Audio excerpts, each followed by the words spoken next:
सर्वांना जय भीम, जय लवजी. मी सुदर्शन. हा गाणं या व्हिडिओमध्ये बघा काय म्हणतो.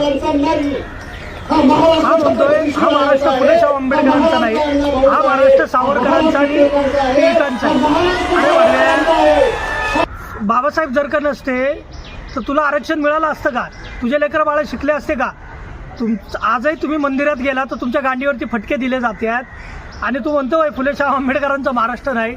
लवजी वस्तादांची जी पुतणी होती तिचं नाव मुक्ता साळवे.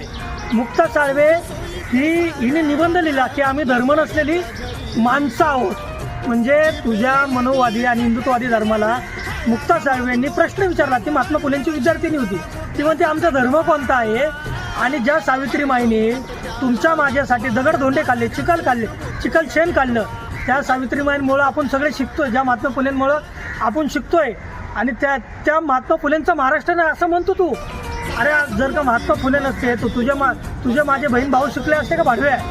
आणि ज्या शाहू महाराजांमुळं आपल्याला आरक्षण मिळालं, शाहू महाराज आरक्षणाचे जनक मानले जातात, त्या शाहू महाराजांच्या भरोश्यावरती तुम्ही आरक्षण मागताय. स्वतंत्र शाहू महाराजांचे उपकारत, फुले शाहू आंबेडकरांचे उपकारत म्हणून आपण जगतोय. आणि हा गांडव म्हणतो की हा फुले शाहू आंबेडकरांचा महाराष्ट्र नाही, टिळकांचा सावरकरांचा महाराष्ट्र आहे. मुळात लोकमान्य टिळक म्हणण्यापेक्षा भट्ट